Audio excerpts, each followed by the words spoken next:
Hi guys, chemistry की class में आप सभी का स्वागत है। हम पढ़ रहे थे फर्स्ट यूनिट और फर्स्ट यूनिट के अंदर हम बात कर रहे थे some fundamental concept of chemistry, अर्थात हमारी प्रथम यूनिट थी। इसके अंदर हमने देखा है, देखो, रसायन विज्ञान विज्ञान की ऐसी शाखा है, या फिर हम ये कह सकते हैं कि रसायन विज्ञान विज्ञान की वह शाखा है जिसके अंतर्गत हम विभिन्न प्रकार के द्रव्यों या विभिन्न द्रव्यों, उनकी संरचना, उनके गुणों और उनके जो उपयोग होते हैं और उनके जो बनाने की जो विधियां होती हैं, उन सभी का अध्ययन हम रसायन विज्ञान के अंतर्गत करते हैं। रसायन विज्ञान को सरल बनाने के लिए इनको रसायन शास्त्र को अनेक रसायन विज्ञान को सरल बनाने के लिए रसायन शास्त्र को अनेक शाखाओं के अंदर बांटा गया है। और ये जो शाखाएं होती है, इन शाखाओं का हमने इससे पहले की क्लास के अंदर बात की थी। हमने देखा था फिजिकल केमिस्ट्री क्या होती है, अर्थात इसके अंतर्गत हम किन का अध्ययन करते हैं, इनऑर्गेनिक केमिस्ट्री और ऑर्गेनिक केमिस्ट्री और एनालिटिकल केमिस्ट्री। इन सब चार शाखाओं का हम अध्ययन कर चुके थे इससे पहले की क्लास के अंदर। आज हम देखेंगे, देखो, कि एग्रीकल्चर केमिस्ट्री क्या होती है, न्यूक्लियर केमिस्ट्री क्या होती है, इंडस्ट्रियल केमिस्ट्री क्या होती है और बायोकेमिस्ट्री क्या होती है। तो इसके बारे में हम देखेंगे। देखो, हम बात करें पहले, चार शाखाओं के बारे में हम अध्ययन कर चुके थे। अब हम पांचवी जो शाखा है उसके बारे में देखेंगे, अर्थात जो औद्योगिक रसायन होती है, अर्थात इंडस्ट्रियल केमिस्ट्री होती है, इसके बारे में देखेंगे। जो इंडस्ट्रियल केमिस्ट्री होती है, जो आधुनिकीकरण के अंदर जो हमारे को जो उपयोग में आने वाली जो सामग्री होती है, जो सामग्री या जो सामान होता है जो कि रासायनिक प्रक्रियाओं द्वारा बनाया जाता है, अर्थात रसायनों द्वारा हम प्राप्त करते हैं, उन सभी का जो अध्ययन होता है हम औद्योगिक रसायन के अंतर्गत करते हैं। अर्थात हम ये कहें, इसके अंदर नंबर 5 हमारा आज की शाखा चलेगी। नंबर 5 औद्योगिक रसायन,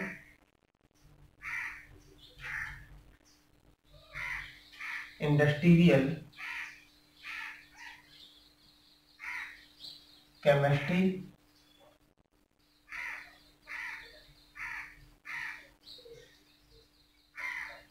औद्योगिक रसायन। देखो, औद्योगिक रसायन की बात करें, जो भी रासायनिक प्रक्रियाओं के अनुरूप जो सामग्री होती है, अर्थात मनुष्य की आवश्यकताओं के अनुरूप जो भी सामग्री होती है, उन सभी रासायनिक यौगिकों का, मतलब जो भी रासायनिक यौगिकों होते हैं जो कि आधुनिकीकरण के अंदर जिनको काम में लिया जाता है, उन सभी का अध्ययन हम औद्योगिक रसायन के अंतर्गत करते हैं। अर्थात इसके अंदर हम ये लिख सकते हैं कि मनुष्य की आवश्यकताओं के अनुरूप जो रासायनिक यौगिकों के निर्माण में जो भी प्रक्रियाएं होती है, उनको आधुनिकीकरण का अध्ययन, जो उनका आधुनिकीकरण का अध्ययन औद्योगिक रसायन के अंतर्गत किया जाता है। अर्थात इसके अंदर मनुष्य की आवश्यकताओं के अनुरूप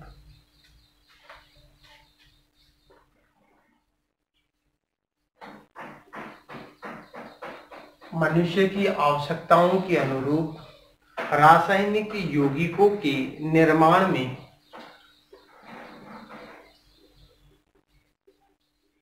रासायनिक यौगिकों के निर्माण में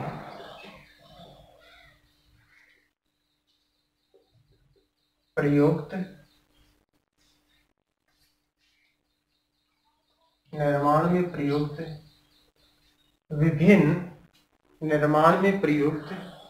विभिन्न प्रक्रियाओं के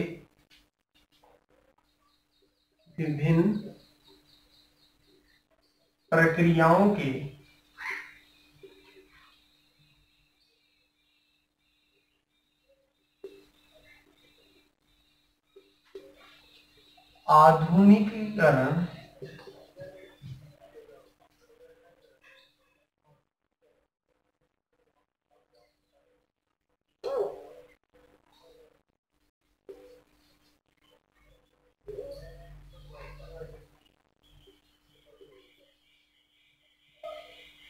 आधुनिकीकरण का अध्ययन इस शाखा के अंतर्गत किया जाता है। इस शाखा के अंतर्गत किया जाता है।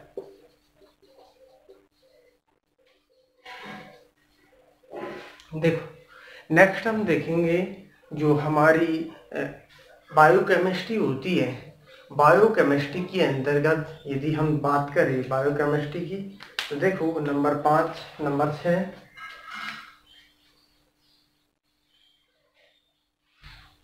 बायो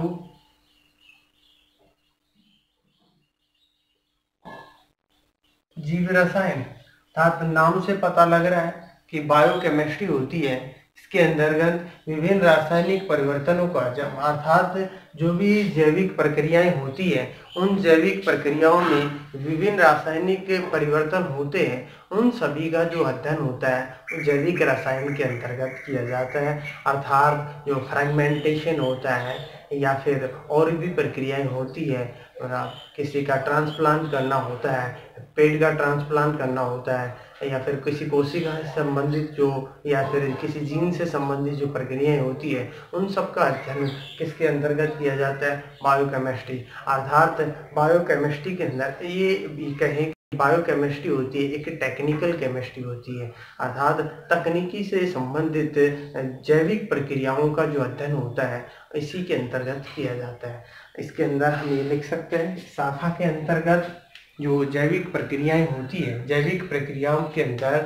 प्रयुक्त विभिन्न प्रक्रियाएं होती हैं, विभिन्न रासायनिक परिवर्तन होते हैं, उन सबका अध्ययन इस शाखा के अंतर्गत किया जाता है। जैविक प्रक्रियाओं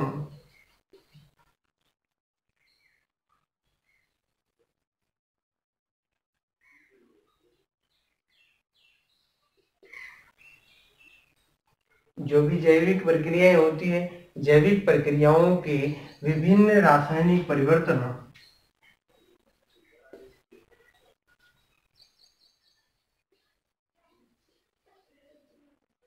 विभिन्न रासायनिक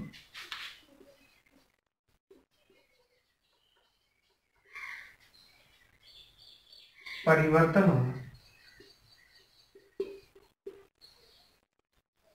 का अध्ययन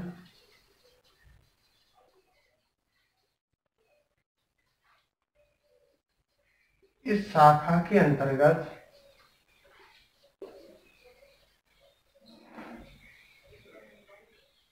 किया जाता है।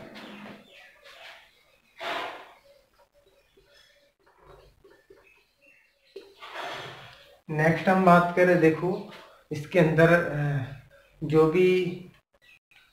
इसके अंदर जैविक प्रक्रियाओं के अंतर्गत जैविक प्रक्रियाओं में विभिन्न रासायनिक परिवर्तनों का जो अध्ययन होता है इस शाखा के अंतर्गत किया जाता है। नेक्स्ट शाखा की बात करते हैं जो हमारी एग्रीकल्चर केमिस्ट्री होती है। इन सब के अंतर्गत यदि हम देखें नंबर 7 एग्रीकल्चर केमिस्ट्री,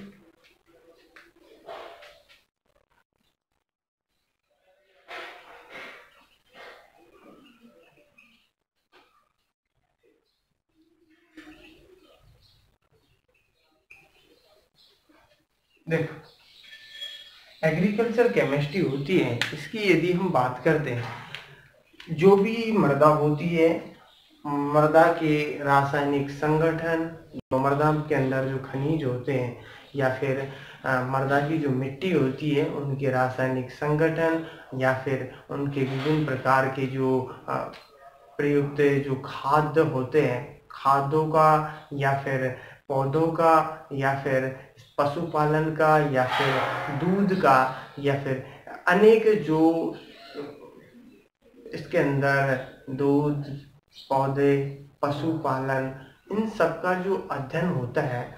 उन सब का अध्ययन एग्रीकल्चर केमिस्ट्री के अंतर्गत किया जाता है। इसके अंतर्गत इस शाखा के से संबंधित जैसे हम ये कह सकते हैं कि जो भी पेड़ पौधे होते हैं या फिर फसल होते हैं, उसकी बुआई किस प्रकार से, उसको किस प्रकार से फसल को पैदा किया जाता है, तो उगाया किस प्रकार से जाता है, जब किस प्रकार से फसल पकती है तो उसको किस तरीके से काटा जाता है, या जो भी पेड़ पौधे होते हैं उसको किस आधार पर कटाई की जाती है उनकी, या फिर उपभोक्ता तक जो सामग्री होती है उसको किस प्रकार से पहुंचाया जाता है, और पेड़ को किस प्रकार से उगाया जाता है, या फिर पौधों को किस प्रकार से उगाया जाता है, फसल को किस प्रकार से उगाया जाता है, फसल को कब और कैसे काटना होता है, इन सब का जो अध्ययन होता है हम एग्रीकल्चर केमिस्ट्री के अंतर्गत करते हैं। अर्थात जो भी रासायनिक परिवर्तन होते हैं, जैसे फसल के अंदर हमारे को जो कीटनाशक, हमारी फसल के अंदर यदि कीटनाशक हो जाते, मतलब कीट या फिर कीड़े मकोड़े हो जाते हैं, तो कीटनाशक का जो छिड़काव होता है किस आधार पर करना होता है, अर्थात कब करना होता है, या फिर जैसे हमने फसल बोई है या कोई फसल उगाई है तो फसल के अंदर, फसल के ऊपर कीट मकोड़े ज़्यादा हो चुके हैं या फिर उसके अंदर कीड़ा लग चुका है, तो उस कीटनाशक या कीड़े मकोड़े या कीड़े को किस तरीके से, किस आधार के से उसके ऊपर जब कीटनाशक का छिड़काव करके किस आधार पर ख़त्म करना है, वो हम एग्रीकल्चर केमिस्ट्री के अंतर्गत करते हैं। जैसे कीटनाशक का हम छिड़काव यदि हम बात करें तो 2 टाइम होते हैं, जैसे इवनिंग और मॉर्निंग। तो जब भी हम कीटनाशक का छिड़काव करते हैं तो हम इवनिंग के टाइम में करते हैं, क्योंकि 2 तरीके के कीट जो ये होते हैं, कीट होते हैं, वो फसल के ऊपर आते हैं। एक तो मॉर्निंग के जो समय जो कीट आते हैं वो फसल के लिए लाभदायक होते हैं, जबकि इवनिंग में जो कीट आते हैं वो फसल के लिए नुकसानदायक होते हैं। तो इसलिए जब भी हम फसल के ऊपर कीटनाशक का छिड़काव करते हैं तो हम इवनिंग के समय में करते हैं, ना कि मॉर्निंग के समय में। ठीक है, तो इसके अंदर देखो एग्रीकल्चर केमिस्ट्री की यदि हम बात करें तो इसके अंतर्गत मृदा या फिर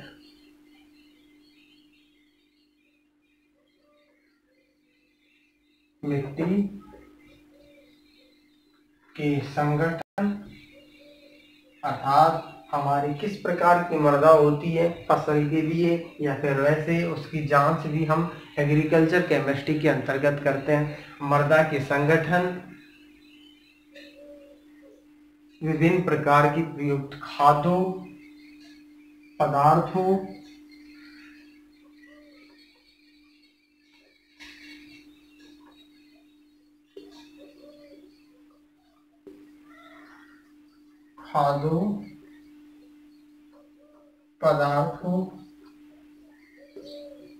विभिन्न प्रकार के खाद्यों पदार्थों और विभिन्न प्रकार की प्रयुक्त इसके अंदर, या फिर पशुपालन या दूध,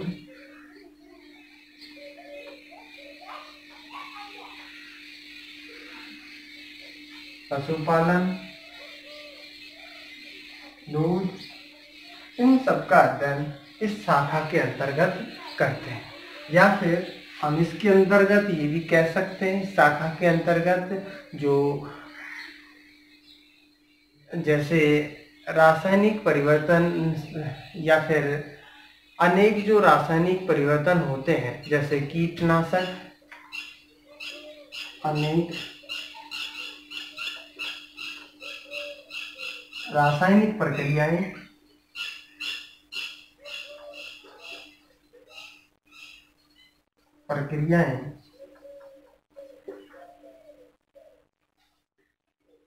तथा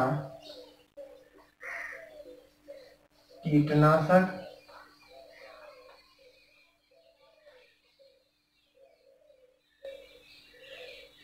रोपण, जो फसल का रोपण किया जाता है, फसल की कटाई, रोपण, कटाई, या फिर पकने या फिर बढ़ने,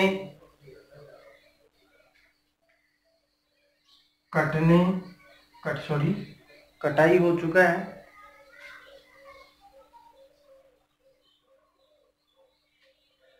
कटने, बढ़ने या तथा उपभोक्ता तक पहुंचाने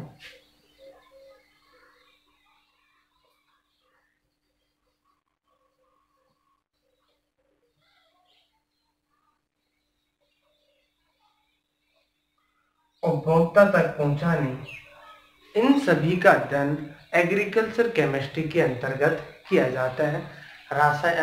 एग्रीकल्चर केमिस्ट्री के अंतर्गत हम इनका अध्ययन करते हैं। नेक्स्ट हम बात करते हैं न्यूक्लियर केमिस्ट्री की, अर्थात जो न्यूक्लियर केमिस्ट्री होती है इनकी बात करें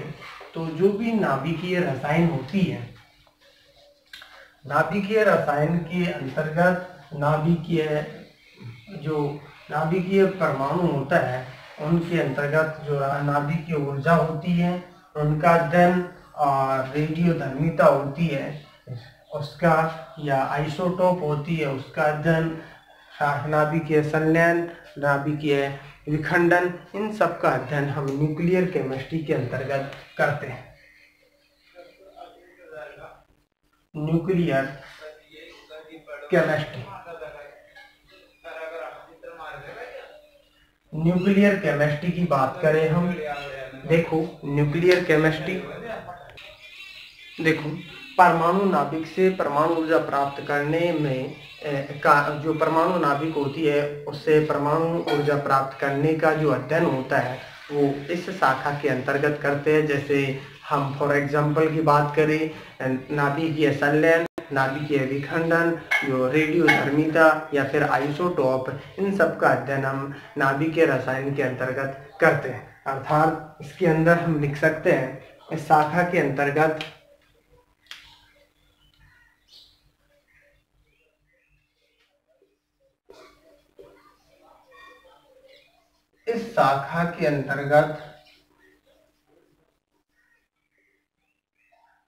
परमाणु नाभिक से परमाणु ऊर्जा प्राप्त करने में परमाणु नाभिक से परमाणु ऊर्जा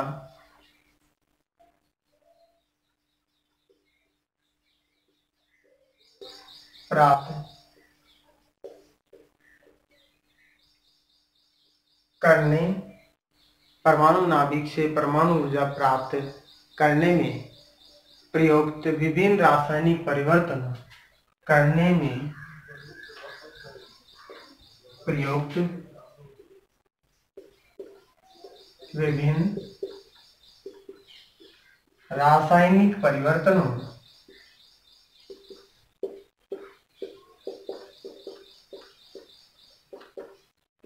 जैसे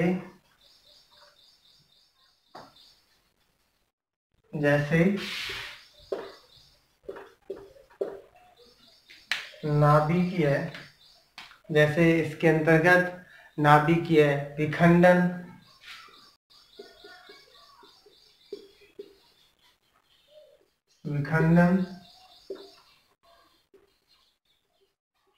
न्यूक्लियर फिजन, नाभिकीय संलयन,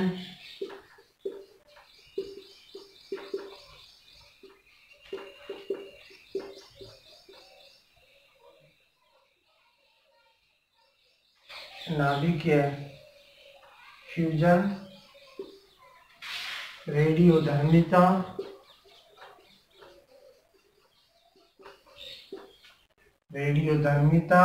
या फिर आइसोटोप,